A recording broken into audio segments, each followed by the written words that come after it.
Professional golf's next era is being shaped by a clash between two men who built their careers in almost opposite ways. Brian Rolapp spent more than 20 years inside the National Football League, eventually rising to chief media and business officer before taking over as PGA Tour CEO. His identity was forged around broadcast contracts, ratings numbers, and the centralized control that turns a sport into a media empire. Bryson DeChambeau took the opposite route. After leaving for LIV Golf in 2022 on a deal reportedly worth more than $100 million, he built a personal media operation from scratch, growing a YouTube channel that had surpassed 2.69 million subscribers by 2026. One man now runs a league. The other built a league of one. That contrast sits at the heart of everything unfolding between them. Neither man's position happened by accident. Rolapp was recruited specifically because tour leadership wanted an executive fluent in streaming rights and media economics. DeChambeau, meanwhile, walked away from the tour in 2022 at the height of its bitter rivalry with LIV, betting that a Saudi-funded contract and full creative control were worth more than staying inside golf's traditional structure. For years on, both bets are being tested simultaneously, with real money riding on what each man decides next. DeChambeau has never pretended his career isn't run like a business. He said plainly that his LIV contract functioned as the financial foundation that allowed him to pour time and money into content creation instead of chasing world ranking points. In his own framing, the deal was never just a paycheck, it was startup capital for a media company he intended to keep operating long after his competitive days slow down.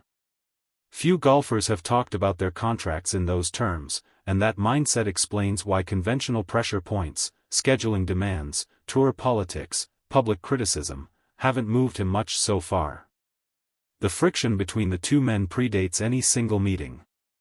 Rolapp arrived with a mandate to fix what insiders called a bloated, inconsistent calendar, building his strategy around what he calls the pillars of scarcity, simplicity, and parity. By June 2026, the tour's board had signed off on his signature initiative, a new two-tier competitive structure launching in 2028. DeChambeau, for his part, had spent years positioning himself as an entrepreneur first and a tour employee a distant second, someone who treats his personal brand, YouTube channel, and golf equipment ventures as central to his identity as his two US Open titles. Rolapp wanted uniformity. DeChambeau wanted leverage. That tension was simmering long before the two-tier plan became public. The real controversy centers on the new structure itself. Unveiled ahead of the Travelers' Championship, Rolapp's plan splits the tour into a championship series of roughly 23 to 24 events, including the majors, the Players' Championship, and the season's richest paydays, and a Challenger series of at least 20 events carrying $4 million purses. Every championship series event guarantees a minimum $20 million purse, but sponsor exemptions vanish completely at that level. Movement between tiers runs on promotion and relegation. A top 20 season finish, or 2 wins, moves a player up, falling short sends them down. For someone like DeChambeau, who's spent years entirely outside the tour, that raises an obvious question: where would he even re-enter the system? The scale of this shift is significant. Today's schedule runs from January through late August with a comparatively open field.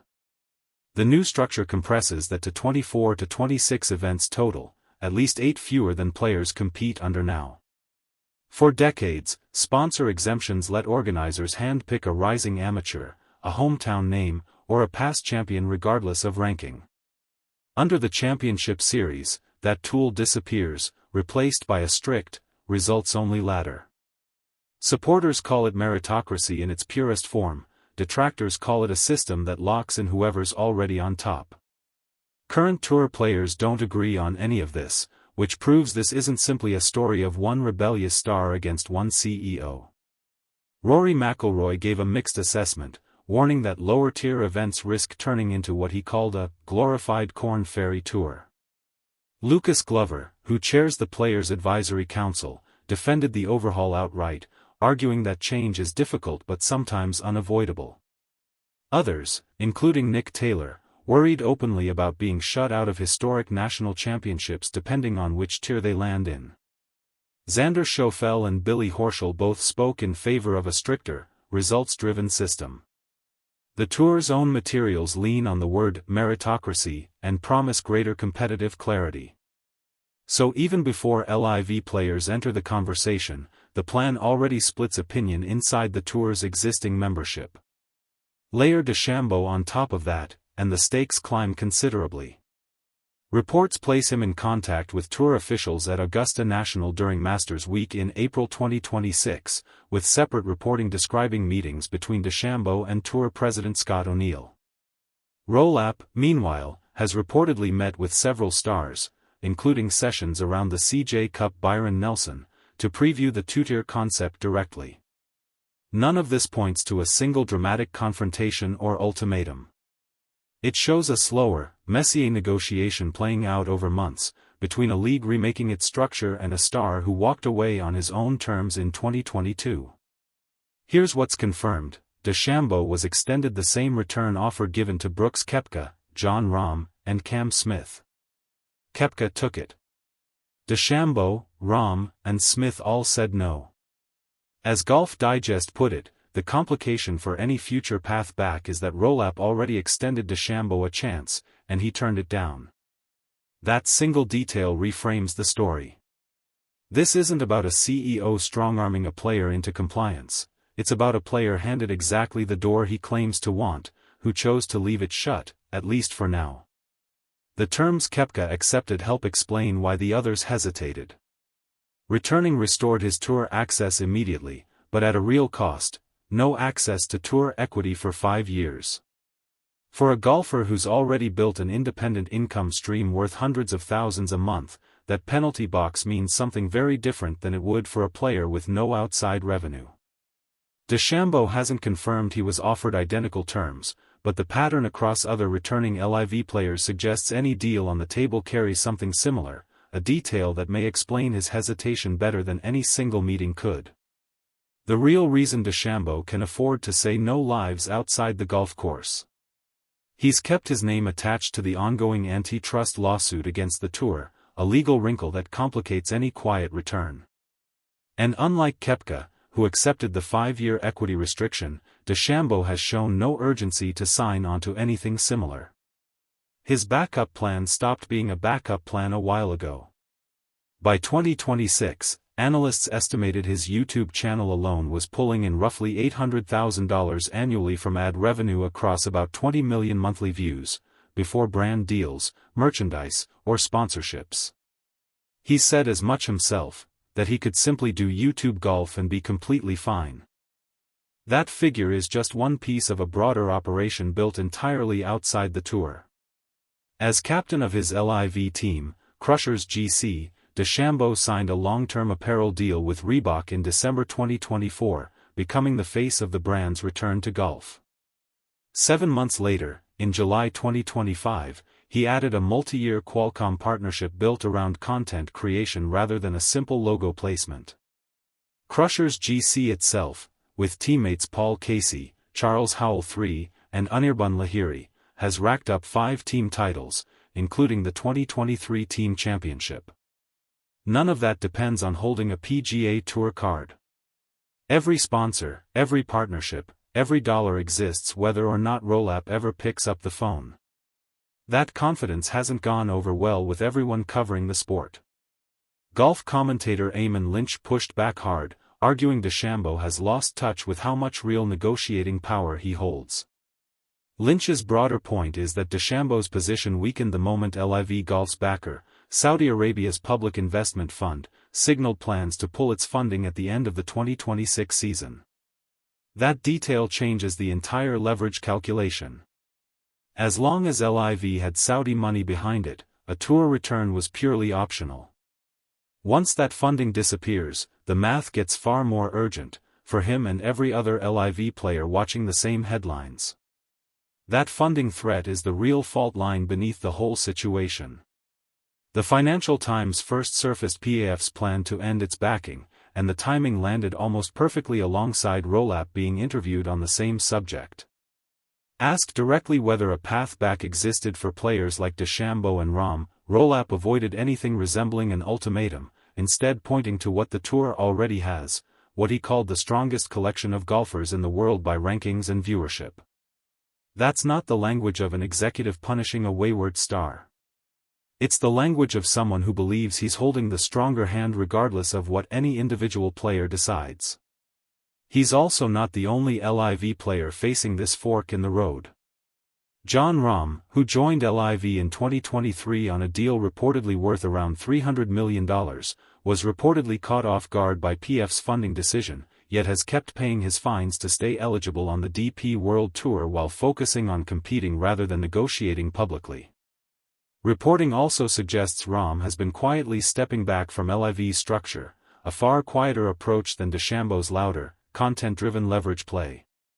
Speculation around LIV's finances intensified in 2026 when Golf Insider Ryan French reported the league was on the verge of shutting down entirely, a claim that gained traction after LIV abruptly cancelled scheduled press conferences, citing technical issues, right before an event in Mexico City. Whether a formal bankruptcy filing ever materializes, the possibility alone has shifted the tone of every conversation about players considering a tour return. Among current tour members, the divide over the two-tier system runs along entirely separate lines from the LIV question. Some veterans, like Glover, moved from public skeptic to inside advocate, turning down an invitation to the Players' Advisory Council before later running for its chairmanship, believing he could shape the outcome from within. Others, like Taylor, remain openly uneasy about losing access to marquee events depending on where the promotion and relegation math lands them. Fans have picked up on the same tension, with one widely shared take arguing the new system was built to protect the players already at the top while making it harder for anyone else to break through. Fair or not, that criticism proves the plan isn't just a story about outsiders like DeChambeau, it's reshaping expectations for players who never left the tour at all. The Future Competition Committee, chaired by Tiger Woods, sat at the center of this redesign, working alongside the Players' Advisory Council for months before the board approved the plan in June 2026. That matters because it shows the two-tier system wasn't a unilateral decree from Rolapp, it moved through committee review, player consultation, and a formal board vote. Even so, the rollout has produced genuine friction. Glover has framed the exercise around one goal: building the strongest possible version of the tour for television and fans by 2028, while acknowledging the process asked players to accept real trade-offs. Whether every player believes that goal justifies losing sponsor exemptions or being barred from second-tier events remains an open argument. Zoom out and two genuinely competing visions for the sport's future are on the table, each with real supporters. Rolapp's model treats golf as a media product that needs consistency, scarcity, and a predictable calendar to grow television and sponsorship value, the same playbook that helped broadcast rights become one of the NFL's largest revenue sources during his tenure there. DeChambeau's model treats a golfer as an independent media brand first, someone who doesn't need a single institution's platform to build an audience or stay culturally relevant. Both approaches have already proven they can work. The tour's revenue depends on the concentrated, hyper-structure Rolapp is building. DeChambeau's brand depends on the opposite instinct, independence monetized through platforms the tour has no control over. Neither side is wrong about what's worked for them individually. The disagreement is over which model should define the sport going forward, and whether one governing body can accommodate both. There's a fan-facing dimension too that neither side can sidestep.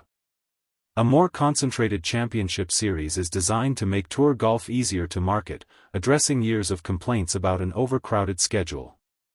But that same concentration risks pushing casual fans toward exactly the kind of personality-driven content DeChambeau already produces: long drive contests, course record attempts, offbeat challenges requiring zero familiarity with the FedEx Cup race. If the tour's own structure becomes harder for newcomers to follow, players like DeChambeau could end up serving as the sport's real on-ramp for new audiences, even while sitting entirely outside its ecosystem. What separates this moment from earlier chapters of the LIV vs. Tour saga is that both sides are now operating under a genuine deadline. PAF's funding for LIV is set to end after the 2026 season, meaning every player still competing there, DeChambeau included, is running out of runway. At the same time, the Tour's two-tier system doesn't launch until 2028, leaving a full gap year in 2027 where neither the old rules nor the new ones fully apply.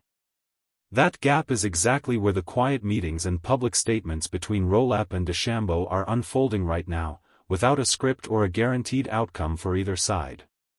That gap year raises a practical question nobody has fully answered: which tier would a returning DeChambeau even enter?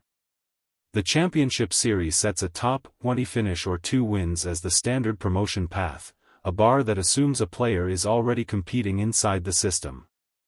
A returning LIV star, entering cold, would need some special exemption or negotiated entry point, since the new rules eliminate the sponsor exemptions that once served that purpose.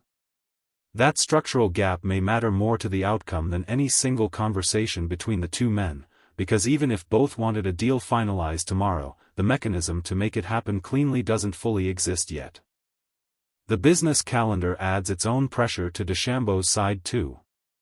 His Reebok and Qualcomm partnerships are built around his identity as a LIV Golf and Crushers GC athlete first, a content creator second, and a potential tour player a distant third. Any return would require renegotiating how those sponsorships apply to a golfer no longer competing on the platform they were signed around, the kind of detail that turns a simple yes into a months-long negotiation involving lawyers, marketing teams, and broadcast partners. None of this points to a predetermined conclusion. Rolapp has been careful in every public comment to avoid boxing himself into a firm yes or no about any individual player's return. DeChambeau has been equally careful to frame his own options as a choice rather than a plea, repeatedly signaling that golf, YouTube, or some blend of both remain equally viable paths forward. What's certain is that the outcome won't be decided by a single meeting or one dramatic moment caught on camera. It will be decided by financial pressure on LIV, the practical mechanics of a two-tier system still under construction, and whether DeChambeau ultimately concludes the tour needs him more than he needs it, or the reverse. Every prior flashpoint in the LIV vs Tour saga eventually forced a choice on the players caught in the middle. This one is no different, except the leverage on both sides now rests on numbers anyone can verify rather than rumors easy to exaggerate. Rolapp has a board-approved structure, a 2028 launch date, and a stated belief that the tour already fields the strongest roster in golf. DeChambeau has a subscriber count still climbing past 2.7 million, sponsorship deals with Reebok and Qualcomm that exist independent of any tour, and an active legal claim against the organization he might one day rejoin. Both men are negotiating from real positions, not bluffs, precisely why neither has been in any hurry to blink first.